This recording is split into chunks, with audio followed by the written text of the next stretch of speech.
Tiro do monte Or, pelo caminho do Mar Vermelho, a rodear a terra de Edom.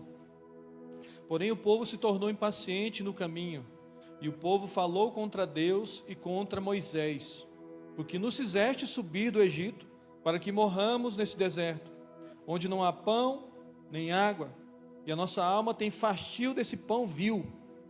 Então o Senhor mandou entre o povo serpentes abrasadoras, que mordiam o povo, e morreram muitos do povo de Israel. Veio o povo a Moisés e disse: havemos pecado, porque temos falado contra o Senhor e contra ti. Ora ao Senhor que tire de nós as serpentes. Então Moisés orou pelo povo. Disse o Senhor a Moisés: faze uma serpente abrasadora, põe-na sobre uma haste, e será que todo mordido que a mirar viverá. Fez Moisés uma serpente de bronze e a pôs sobre uma haste. Sendo alguém mordido por alguma serpente, se olhava para a de bronze, sarava. Irmãos, eu queria ler mais 2 textos aqui, só para a gente bater um papo.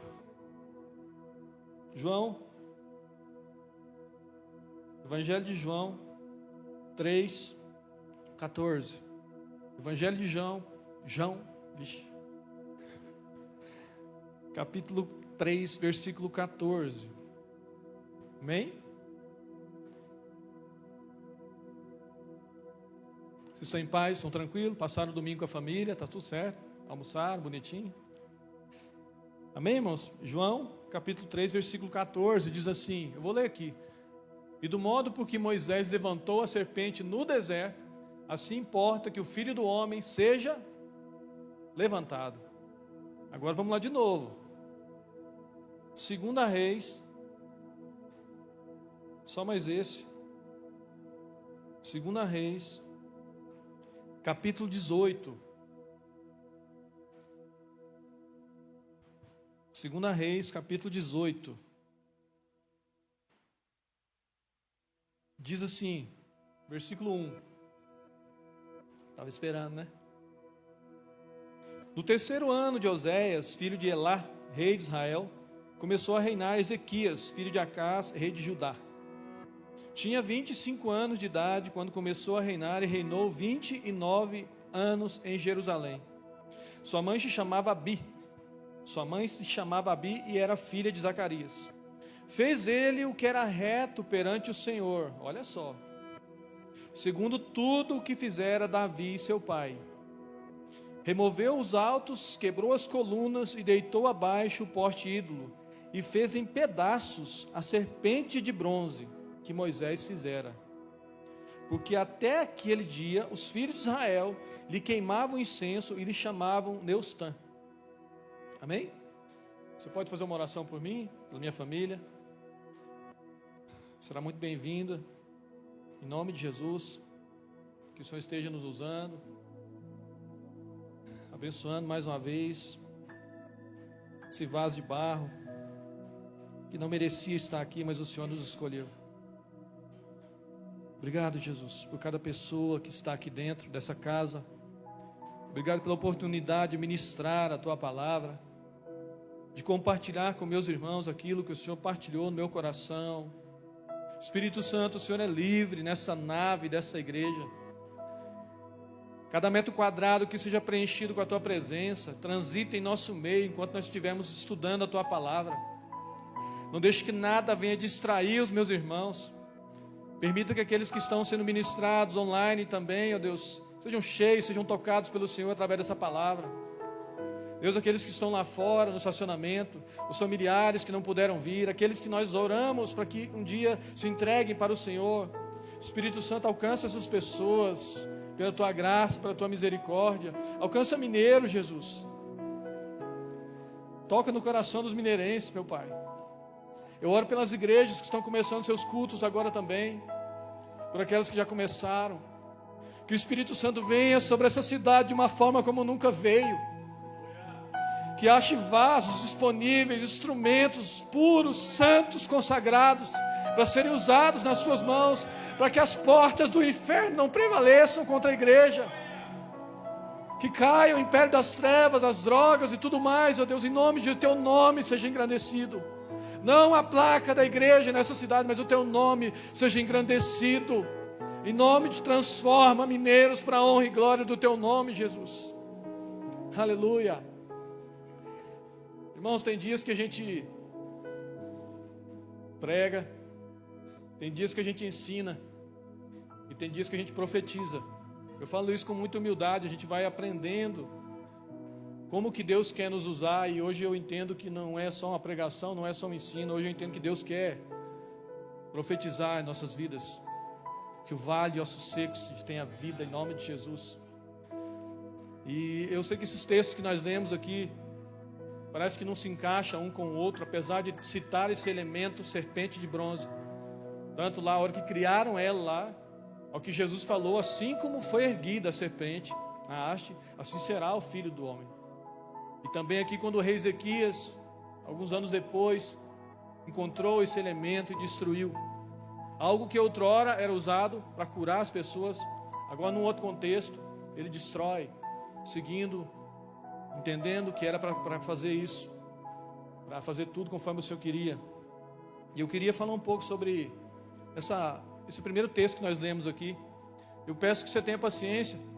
Quem já nos ouve há algum tempo aí sabe que no começo você não vai entender muito, no meio menos ainda, aí no final vai se encaixar, amém?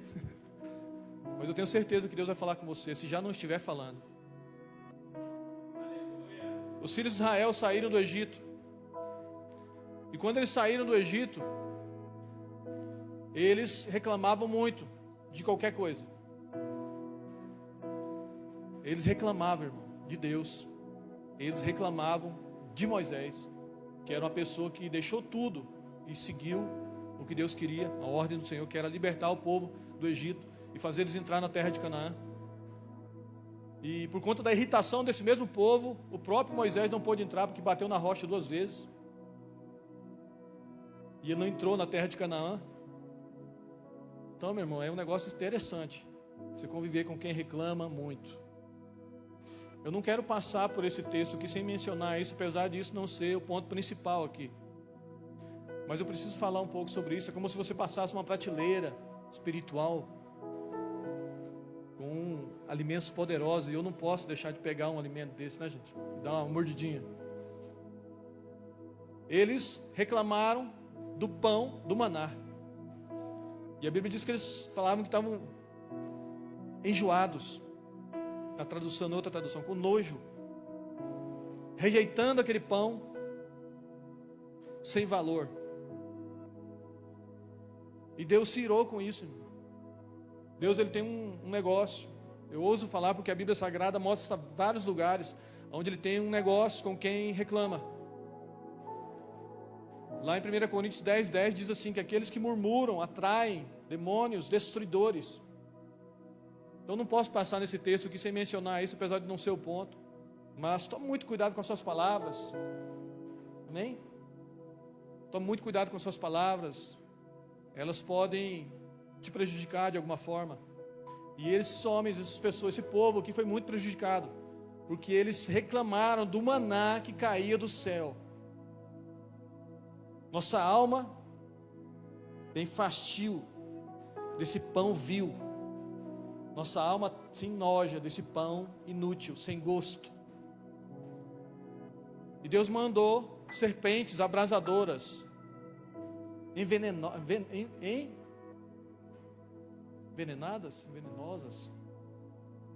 bem venenosas. Só para você participar, tá tudo aqui. A gente erra, aí a gente tem um instinto de, errou, aí você pega. Serpentes venenosas. Essas serpentes começaram a morder o povo. E quem elas mordiam, eles morriam. Então, o problema foi a boca deles. Agora, pela boca de uma serpente, eles eram mordidos e eles morriam. E eles chegaram para Moisés. Moisés, então, né? A gente falou demais, né? Falou que não devia. Quando a gente fica insatisfeito com algo, diz que o primeiro parafuso que bambeia é o da língua. Então, falamos o que não era preciso, falamos demais. E mencionamos o nome do Senhor, o seu nome, o maná, tudo mais. E agora você ora para o Senhor para tirar essas serpentes do nosso meio. Esse foi o pedido deles, nós lemos isso lá. Ora ao Senhor para tirar esses serpentes do nosso meio. E Moisés orou. E Deus falou assim: faça uma serpente de bronze e suspenda ela. Aquele que for mordido e olhar para a serpente de bronze que você fez, não morrerá. O veneno não fará efeito. E ele fez. E assim como eles eram mordidos, eles olhavam para a serpente e não morriam. O veneno não tinha efeito. E eu aprendo duas lições aqui, irmão. A misericórdia de Deus e a graça dele. O povo não era livre das mordidas. Eles pediram para Deus tirar a serpente, porque estava mordendo eles, e eles estavam morrendo. Deus mandou fazer uma serpente de bronze para eles olharem para ela. Nem sempre Deus faz o que a gente pede, mas Ele vai fazer o que a gente precisa. Nem sempre Ele vai fazer o que você pede, do jeito que você pede. Era conveniente para eles. Reclamam, pedem perdão, Deus perdoa, não tem consequências. Mas Deus falou: não vou tirar, faça desse jeito. Uma coisa que eu aprendo isso é a misericórdia de Deus. O povo não era livre das mordidas, mas era livre do veneno. O motivo disso acontecer era a boca do povo. Agora tomavam mordidas. Deus perdoa o pecado, mas as consequências da reclamação vamos colher. Parece cômico, mas é real. Escrevi isso aqui. Parece cômico, mas é real. Cuidado com o que anda falando. Muito cuidado, irmãos. Talvez você não sabia, mas os 144 mil do Apocalipse são as 12 tribos de Israel. Só que falta uma tribo. Alguém sabe qual é? A tribo de Dan.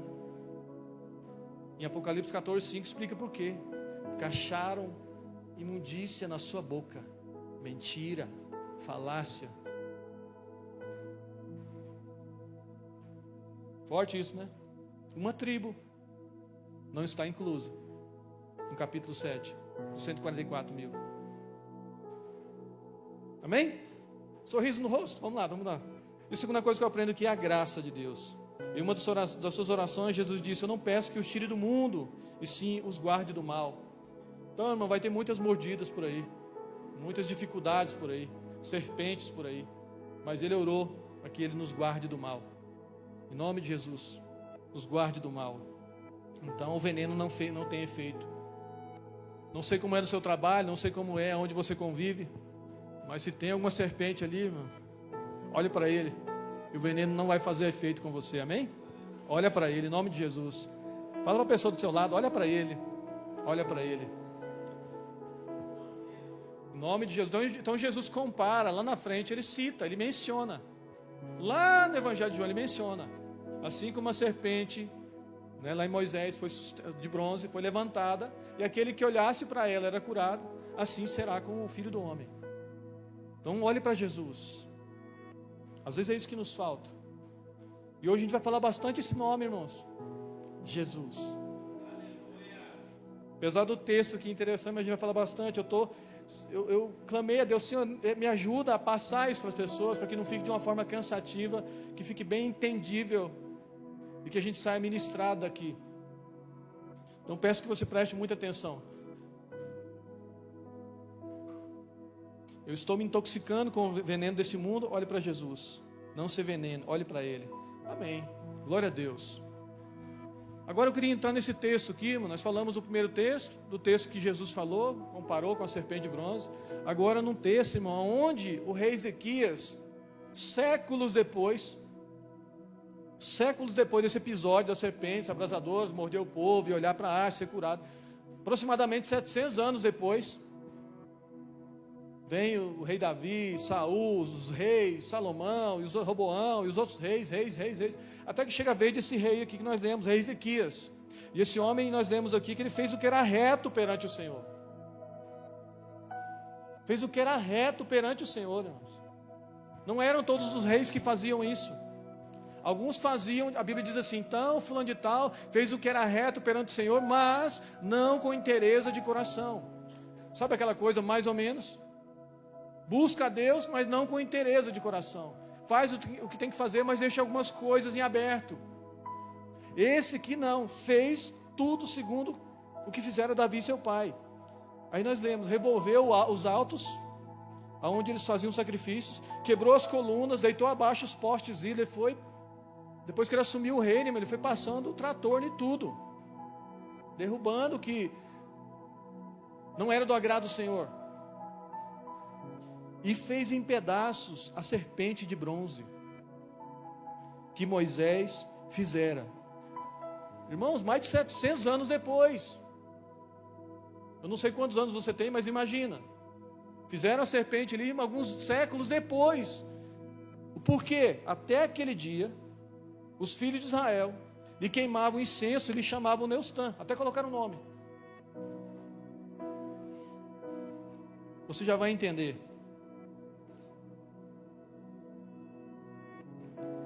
A distorção naquilo que Deus queria que fosse feito.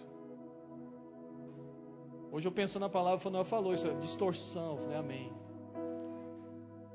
A distorção, irmãos, na nossa crença, a distorção na nossa forma de adorar, a distorção na forma de nós conhecermos Jesus. Por isso que humildemente eu pedi para eles colocarem aqui o nome dessa palavra. Para mim,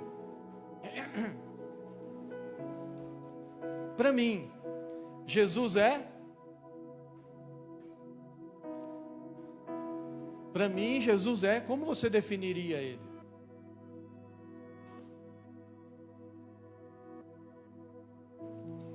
Moisés fez a serpente de bronze para o povo olhar para ela e ser curado da serpente que mordiam neles, do veneno. Se você for ler o texto lá atrás, as serpentes mordem eles, olham para a serpente de bronze, são curados. Logo após, eles continuam a jornada deles, porque eles estão ali trilhando o deserto. São 42 acampamentos, então ali era um deles. Ali foi um episódio. E não se fala mais nessa serpente de bronze. Então, pelo que dá para entender, eles guardaram ela. E depois que entraram na terra de Canaã, assumiram, vem Davi, vem Saul, vem Salomão, vem todo mundo ali, e eles mantêm-se guardada ela. E aqui, depois de mais de 7 séculos praticamente, aparece de novo, dizendo que eles estavam queimando incenso para aquela serpente, para aquela imagem. Foi distorcido, não era para fazer isso. Não fazia sentido nenhum para Deus isso. Não era isso que Ele ordenou, não era isso que Ele mandou, não era isso que Ele pediu. Só que foi distorcido e virou um objeto de culto importante, porque os filhos de Israel, de Judá, faziam isso. Colocaram até um nome, Neustã. Então queimavam o incenso, era para ser queimado, mas onde? No santo lugar. Era ordenança, estava tudo pronto. O templo era só seguir as leis. Não, eles criaram alguma coisa, fizeram ali. Foi distorcido, irmão. Eu quero falar um pouco sobre isso, e você vai entender em nome de Jesus. Com o tempo foram perdendo o sentido daquilo, inventaram outra forma de cultuar a serpente de bronze. Após esse episódio, ele segue sua jornada, porém leva, etc. Não era para ser daquela forma. Não fazia sentido para Deus aquelas ações do povo. Mesmo com a intenção de prestar culto a Deus, o povo realizava práticas que eram reprovadas pelo próprio Deus. Se perdiam, pois seu coração distorcia a verdadeira proposta. Eu vou ler alguns textos aqui, não precisa colocar aí, mas eu preciso ler aqui. Mantém-se firme, vamos lá? Isaías capítulo 1 diz assim: de que me serve a mim a multidão dos seus sacrifícios? Diz o Senhor, estou farto dos holocaustos, de carneiros, da gordura, de animais cevados, e não me agrada o sangue dos novilhos, nem de cordeiro, nem de bodes. Eles prestavam culto a Deus, faziam sacrifício, Deus não gostava. Deus não se agradava. Amós capítulo 5, afasta de mim o estrépito dos teus cânticos, o barulho alto dos teus cânticos. Não ouvirei as suas melodias, as suas liras. Ele não queria saber das músicas do povo. Distorceram aquilo ali e não era Deus não digeria, se é que se pode falar assim. Ele não gostava. E na sua palavra ficou registrado, distorceu a forma de cultuar a Deus. O que eu aprendo com isso, pastor Pedro? Se deixarmos apenas pela nossa leitura humana, pelo nosso coração, nós desconfiguramos aquilo que Deus planejou tão bem. Deixarmos pela minha leitura do meu coração. Há um escritor que diz assim, que o coração do ser humano é uma fábrica de ídolos. Nós distorcemos, nós não conseguimos caminhar conforme a configuração que Ele colocou, desconfiguramos o que é tão bem planejado pelo Senhor.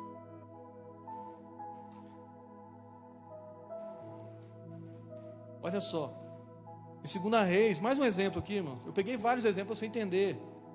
Então o rei Acaz foi a Damasco. O rei de Israel foi para outra nação, inimiga. Quantas inimigas de Israel? Ao encontrar-se com Tiglat-Pileser, meu Deus, o rei da Síria, e vendo ali um altar, lá na outra nação ele viu um altar.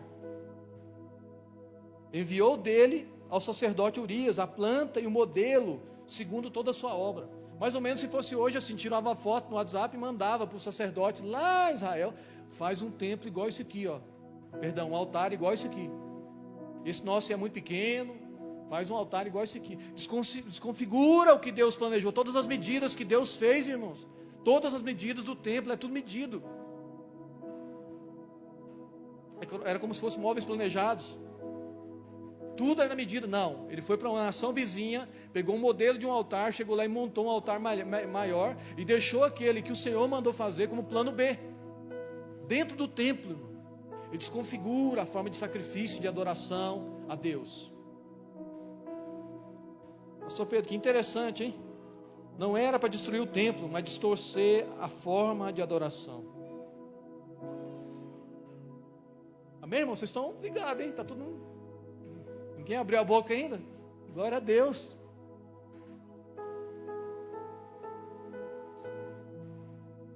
Essa é a tarefa do nosso inimigo, do nosso adversário. Vocês vão começar a entender agora. É distorcer, é desconfigurar aquilo que foi tão bem planejado pelo Senhor para que os adoradores o adorem. Quem são os adoradores? Está do seu lado aí. Criados para adorar. Tirar Jesus, irmão, ele muitas vezes não consegue tirar Jesus de você. Você vem em busca de Deus, nossa alma clama por Ele, meu. Assim como a costa suspira pelas águas. Amém? Assim como a costa suspira pelas águas, nossa alma anseia pelo nosso amado. Então nosso adversário sabe disso, mas o que ele faz? Ele tenta distorcer, não colocar Jesus como o único, assim como nós ministramos ainda há pouco. Ele quer colocar ele de um lado, num ponto cego, onde você não possa ver ele como ele é. Nós não conseguimos ver como ele é se ele colocar ele nesse ponto cego, através de enganos, mentiras, ilusões, seduções.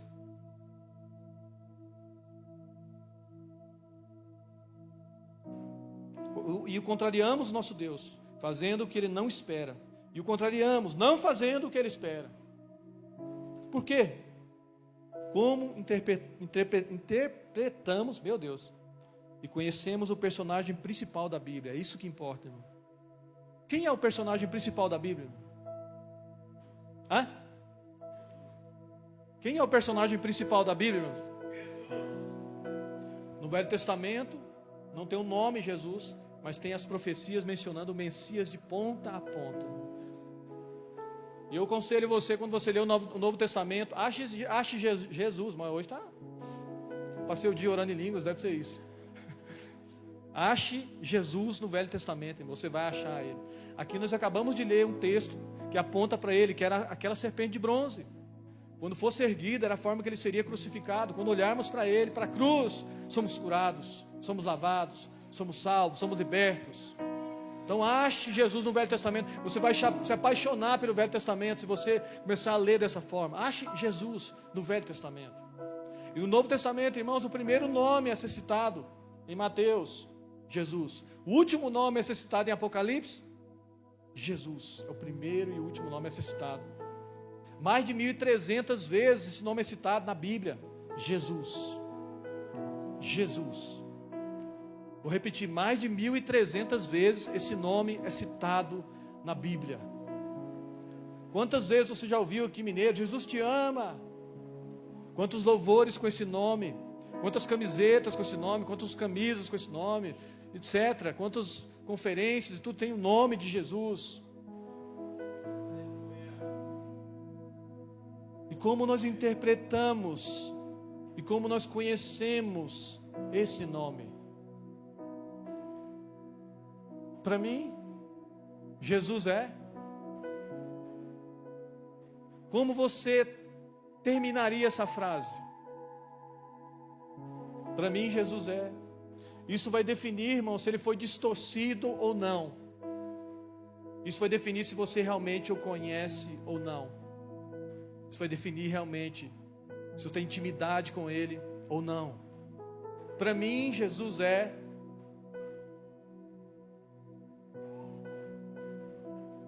Eu preciso ler esse versículo aqui. Olha o que Paulo falou. Apóstolo Paulo, um homem com uma profundidade incrível. Mas receio que, assim como a serpente enganou a Eva, com a sua astúcia, assim também seja corrompida a vossa mente, e se aparte da simplicidade e pureza devidas a Cristo. Se na verdade, vindo alguém, prega outro Jesus, existe essa possibilidade. Se ele falou isso aqui há 2000 anos atrás, será que hoje existe essa possibilidade? Se vindo alguém, prega outro Jesus, que não temos pregado, ou se aceitas espírito diferente, que não tendes recebido, ou evangelho diferente, que não tendes abraçado, a esse de boa mente, ou em uma tradução diz assim, facilmente você tolera isso.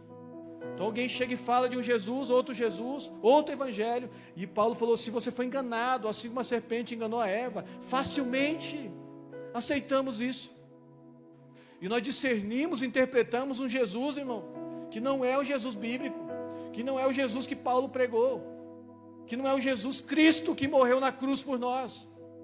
É uma distorção, aonde eu interpreto ele de uma forma diferente, e não é a forma real. Eu não vejo as coisas acontecer, porque a Bíblia, ele falou assim, vós que estáis cansados e sobrecarregados, vinde a mim. Vinde a mim, vós que estáis cansados e sobrecarregados, e eu vos aliviarei. Acharei descanso para a vossa alma.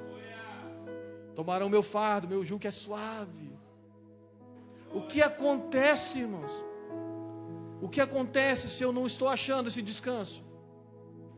Ou eu não estou indo a ele, ou eu estou indo a outro Jesus distorcido pelo meu coração, com o auxílio dessa serpente astuta do meu inimigo, meu adversário. Eu não estou entendendo como que Jesus trabalha na minha vida. Como que Jesus trabalha em nossas vidas, pastor Pedro? Como que é Jesus? Quem é Jesus? Como você definiria Jesus? Porque às vezes a gente pensa que ele é um garçom, irmãos. A gente pensa que ele é meio zen, tem hora, não pega as coisas, não entende as coisas, não está percebendo o que a gente está passando. Parece que é infantil, parece que é demorado, parece que é lento, parece que percorre um caminho diferente, poderia vir por aqui que era mais fácil. Assim como Naamã pensou que ele ia ser curado de tal forma, irmãos. E Eliseu tipificando Cristo ali, não, o processo é esse, existe um processo, existe um Jordão, existe 7 mergulhos, existe um processo, irmão. Eu creio que Deus está falando com alguém aqui. Mas nós interpretamos assim como Naamã, pensava eu que ele ia orar, pôr a mão, acabou, estava curado. Ele poderia fazer isso, mas ele não quis. Eliseu, tipificando Cristo, falou assim, tem um processo, vai lá e banha no Jordão 7 vezes. Porque você está preocupado com essa ferida, eu estou preocupado com a ferida no seu coração, que é seu orgulho, seu ego, sua arrogância, sua soberba. Existe um processo. E às vezes nós desconfiguramos esse Jesus bíblico, irmãos. E buscamos um outro Jesus de facilidades, que massageia o ego, que não trata, que não nos transforma. A gente tem as nossas reuniões com os homens e a gente fala, não adianta uma melhorinha. Até na quinta-feira eu citei que não adianta melhorar, irmão, tem que ser transformado. O evangelho parte, irmão, e tudo aponta para um novo nascimento.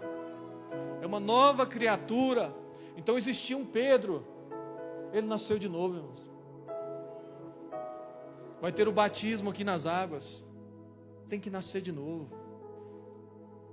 Tem que ressurgir uma nova pessoa. É o mesmo CPF, mas a mentalidade é outra. E o evangelho faz isso, irmão. O evangelho bíblico que nos é apresentado, ele apresenta isso para nós, uma transformação de palavras, de pensamentos, de atitudes, de hábitos. O resto tudo é distorção.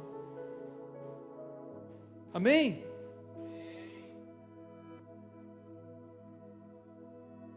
E essa aqui é a última parte que nós vamos ler.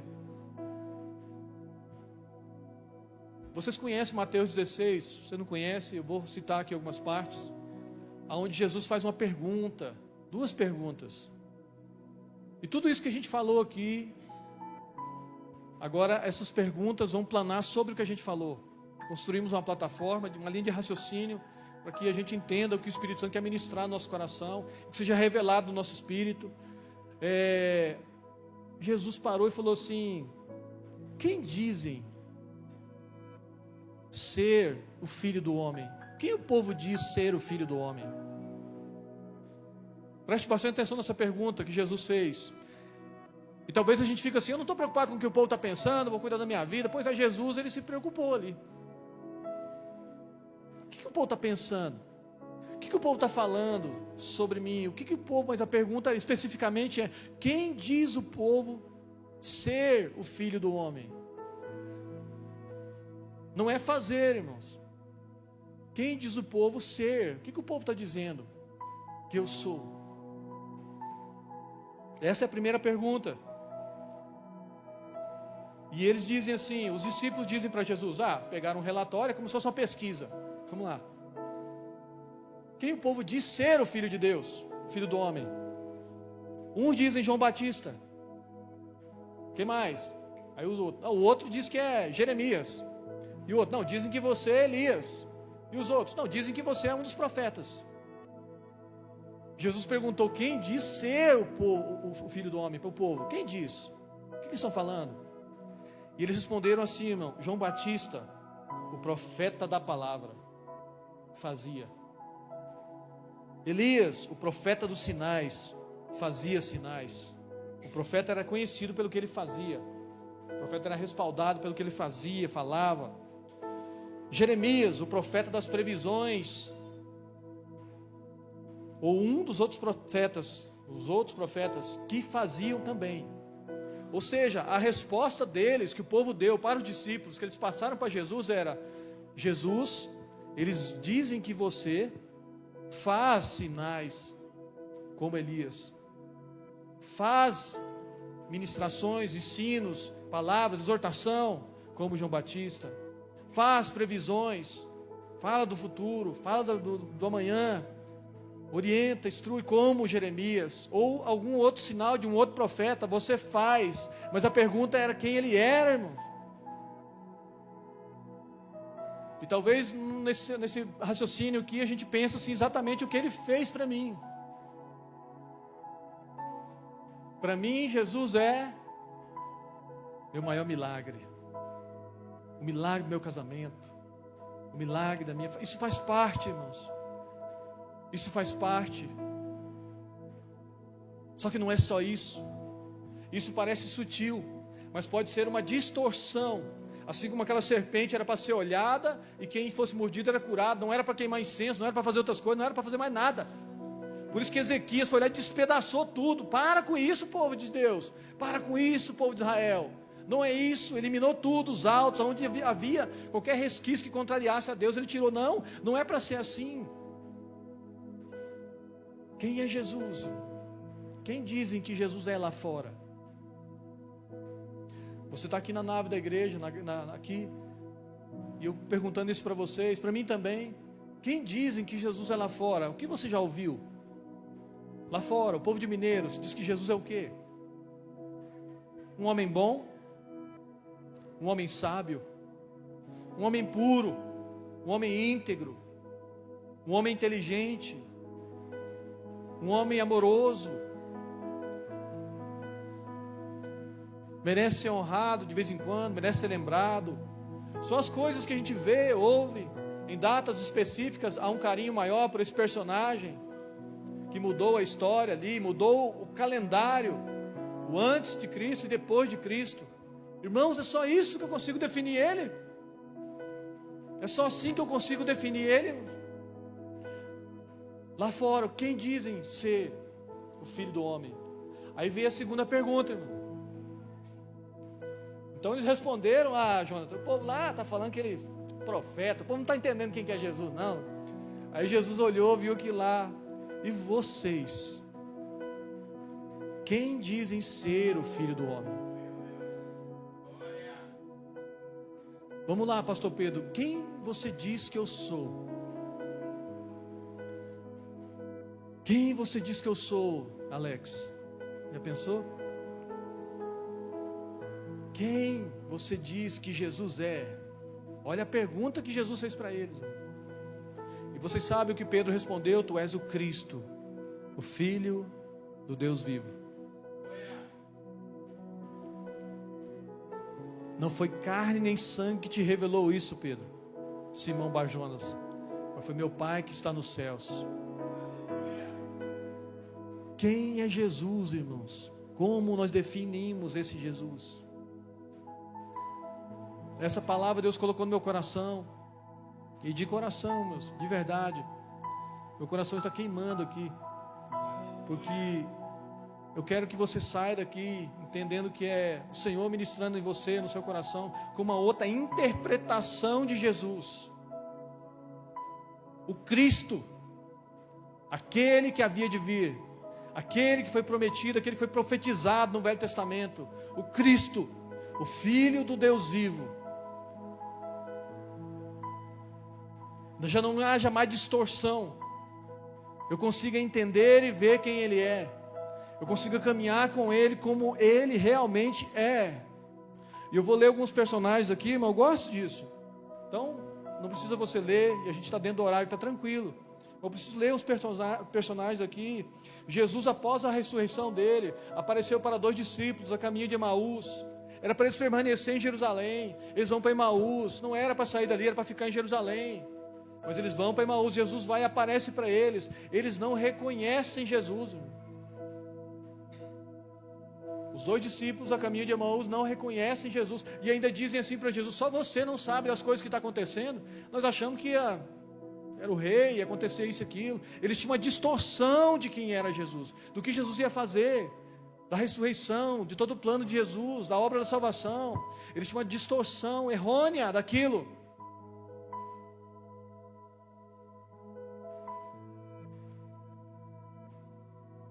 Olha só, enquanto Jesus estava com eles, irmãos, isso aqui é próximo à crucificação. Tomé virou para Jesus e falou assim: para onde você vai? Como saberemos o caminho?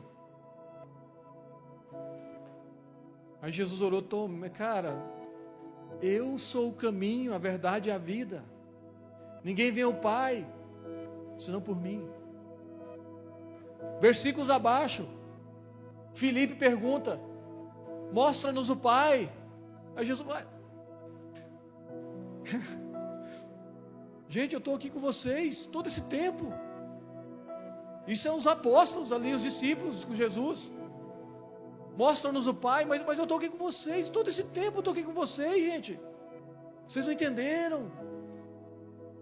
Gente, eu aprendo tanta coisa com isso aqui. Tantas vezes Jesus está do seu lado, e nós desesperados, achando que estamos sozinhos, Ele não está nos vendo.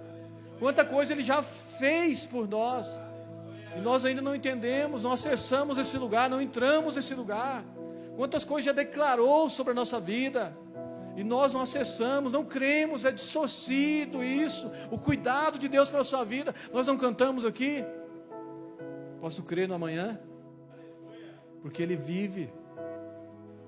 Mas você vê que isso é roubado de nós sutilmente.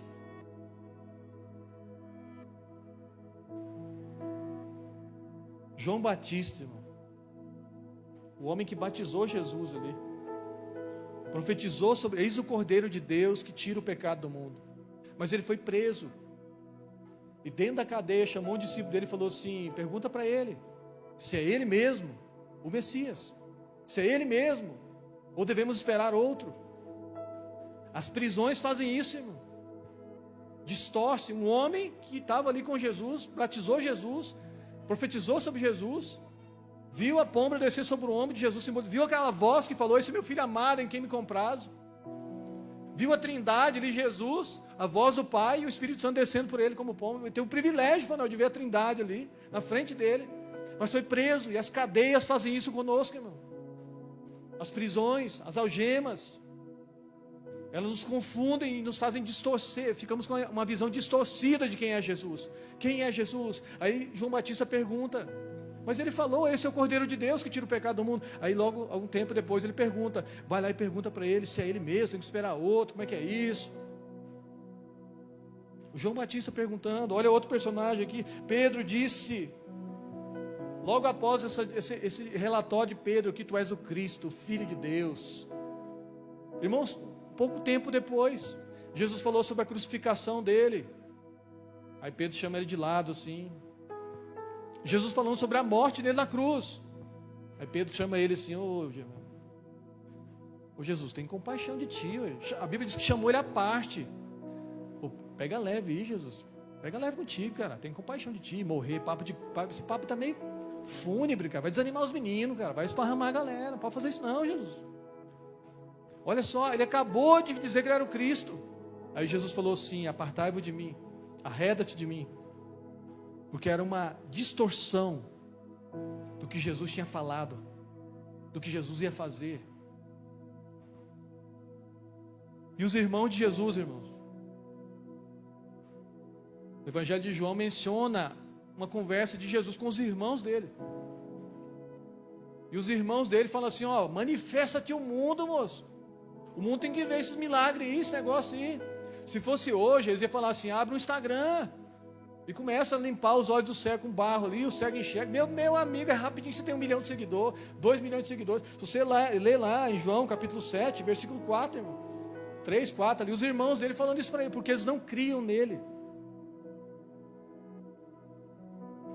E esse aqui, segundo estudos, é o próprio Tiago, que é o líder de Jerusalém algum tempo depois, que é o que escreveu a carta, a epístola de Tiago. Esse, segundo estudiosos, é esse aqui que está falando. Não acreditava. Não, meu amigo, se mostra aí para todo mundo, vai tocar a vida, abre o Instagram, abre o Facebook, TikTok, faz uns rios lá, andando sobre as águas, que é isso, mano? Distorciam, de fato, o que Jesus queria fazer. Quem é Jesus para você, irmão? Sabe por quê? Porque essa pergunta,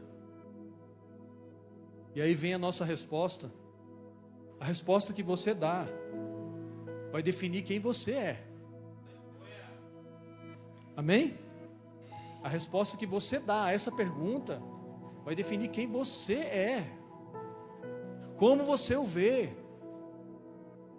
Quem é Jesus para nós? O Salvador, o Libertador, o amigo íntimo, o meu Redentor. Você consegue definir muito bem essa pergunta, irmãos? Individualmente. Eu poderia mencionar aqui os vários nomes que Jesus tem ali, mas você individualmente. É impressionante isso aqui. Por isso que Jesus pergunta para eles, e vocês? E aí? Quem vocês dizem que eu sou? Irmão, isso é importantíssimo. Eu espero que esteja conseguindo passar para vocês. Estou pondo muito zelo aqui, amor nessas palavras, para você entender quem é Jesus Cristo para você. Porque Jesus Cristo foi aquele que morreu pelos meus pecados. Pecados às vezes dos quais eu não peço perdão. Pecados às vezes dos quais eu não sei. Pecados às vezes dos quais eu repito, porque eu não sei, porque foi distorcido. Irmão, enquanto eu estou ministrando aqui, está havendo uma lavagem na nossa alma. Não por mim, mas pelo Espírito. Vós estáis limpos pela palavra que eu vos tenho pregado. Jesus falou isso. Vós estáis limpos pela palavra que eu vos tenho pregado. Sabe por quê? Muita coisa ficou comum no nosso meio. Muita coisa ficou normal no nosso meio. Nós profetizamos, nós declaramos, nós abrimos nossa boca, nós dizemos que Jesus, amém. Mas uma distorção, está claro isso para você. Não saia daqui essa noite sem você está claro para você que Jesus é o Cristo. O Cristo que foi profetizado no Velho Testamento, que aplacaria a ira divina de Deus. Já não haveria mais necessidade de sacrifício de animais, porque Ele era o sacrifício perfeito. Havia uma profecia sobre o Messias que viria, aplacaria essa ira divina, e é o Cristo, e Ele veio, e esse é o nosso Jesus. E muitas vezes a gente conhece Ele como Salvador, mas não responde a Ele como Senhor. É o meu Salvador, é o meu Redentor. Eu sei que Ele vive, amém. Eu sei que Ele perdoa pecados, eu sei que Ele é amoroso, mas é um Senhor, irmãos. E a tradução pega leve, ele para servo, mas é escravos. Escravos de Cristo. Vocês estão me entendendo? Quantas coisas ficou normal na nossa vida? O compromisso, a aliança, a palavra casamento. Todas as vezes que a gente vai fazer um casamento, Deus nos concede essa honra. Eu vou ministrar uma palavra que Ele me deu, até quando Ele quiser mudar ela, que é falar sobre o que significa o casamento, o que é casamento, porque se perdeu muito o que significa essa palavra casamento. É uma ideia de Deus, foi distorcido essa palavra casamento. Aí vem frustração, vem traição. Eu interpreto essa palavra com as experiências que eu tive com meus pais, tive com etc, tive com isso, com aquilo. Eu interpreto assim, mas na verdade é uma ideia de Deus, irmãos. Não foi para ser distorcida, é uma ideia de Deus. Essa ideia de Deus dá certo se for feita segundo a sua vontade, se for feita segundo a sua palavra, segundo o seu manual. Distorceu. E quando a gente ouve a palavra Jesus, quando a gente faz um apelo que quer aceitar Jesus como Senhor e Salvador da sua vida, é o seu dono. Não existiu uma palavra melhor para tradução, é Kyrios no grego. Aí a melhor palavra que eles acharam para traduzir é Senhor, mas é amo, como se fosse aquele dono daqueles escravos feudais, lembra? Dono, amo. Que tipo de aliança que nós temos com esse Deus, com esse Senhor? Amém, irmãos? Eu estou livre para ministrar aqui, parece um pouco pesado, mas isso é para mim também. Eu sou ministrado assim. Pedro, você tem que entrar num lugar em Deus, aonde a normalidade aí de fora não te contagia, aonde as serpentes aí fora, o veneno não te alcança. Talvez agora faça mais sentido, irmão. O veneno não te alcança. A normalidade, o que é comum isso, é comum aquilo outro. Não, irmãos. Esse dia uma pessoa falou para mim assim, a pessoa não tem culpa, não tem problema. Eu falei assim, pastor, assiste aquele filme é top. Meu amigo,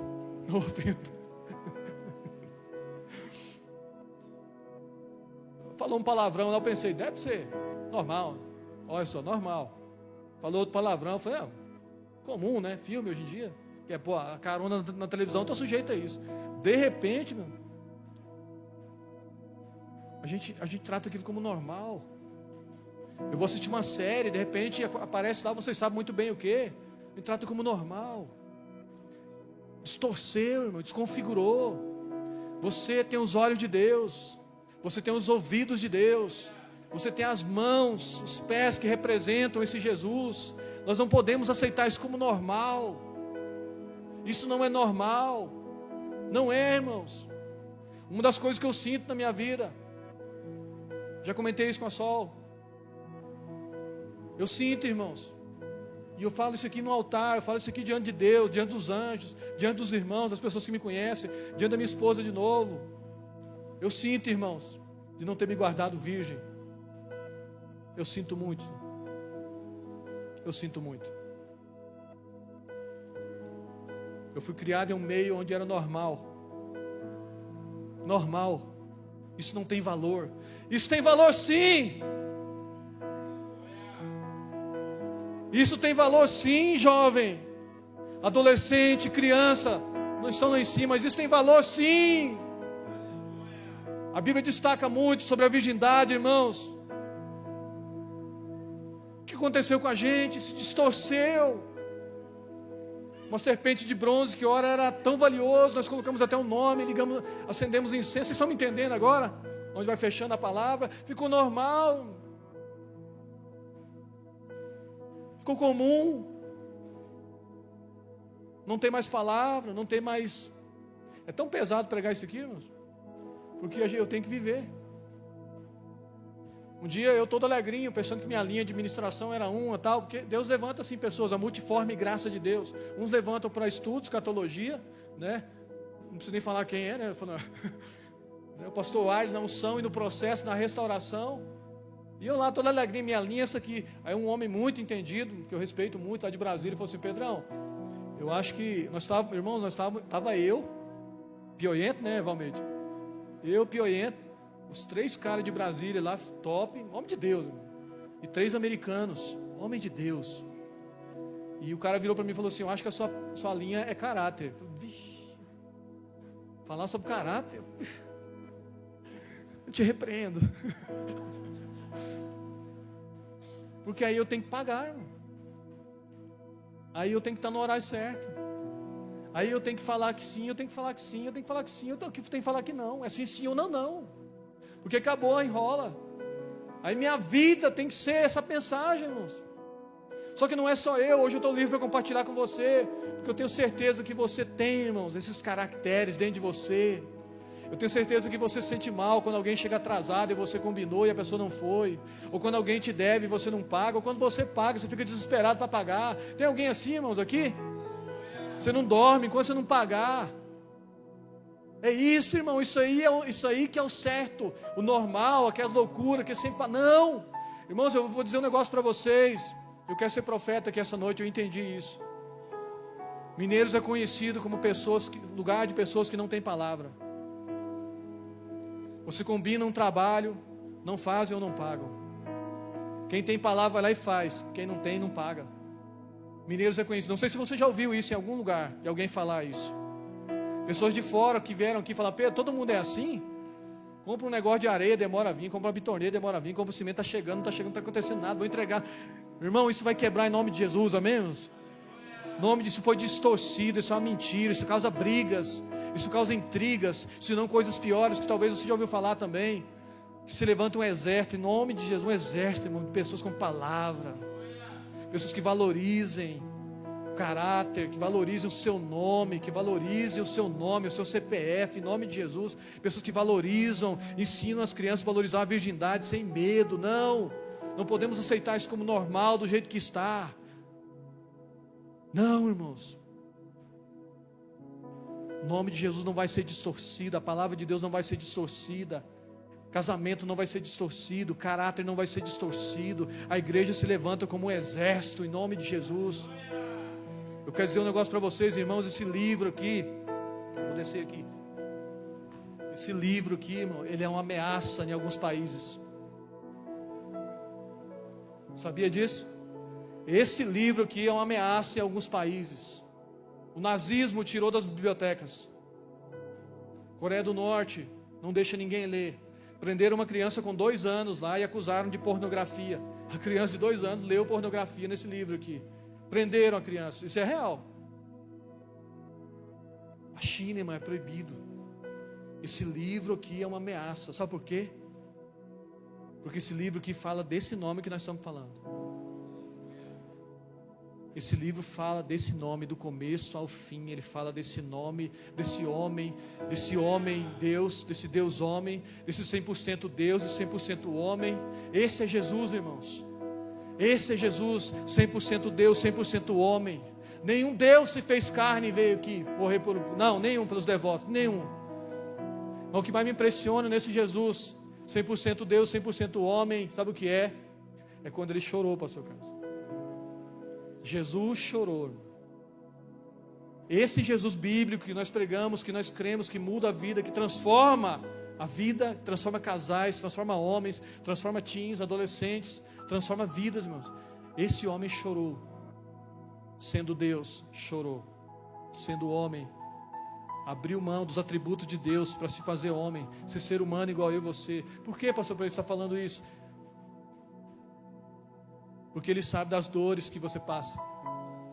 Ele sabe das tentações que você passa. Ele sabe das dificuldades que você passa. Jesus, irmãos, caminhou aqui 33 anos e meio. Jesus não tocou em mulher. Jesus não tocou em mulher, irmão. Jesus não teve um relacionamento, igual uma vez eu vi num filme, meu Deus, no começo do filme, Jesus terminando com a namorada dele. Distorção, irmão. Distorção para que eu fique confuso. Cuidado com os filmes, cuidado com o que você assiste. Leia a Bíblia. Esse livro muda uma nação. Esse livro muda histórias. Esse livro quer fazer parte da sua vida. Amém? Eu queria que você ficasse de pé.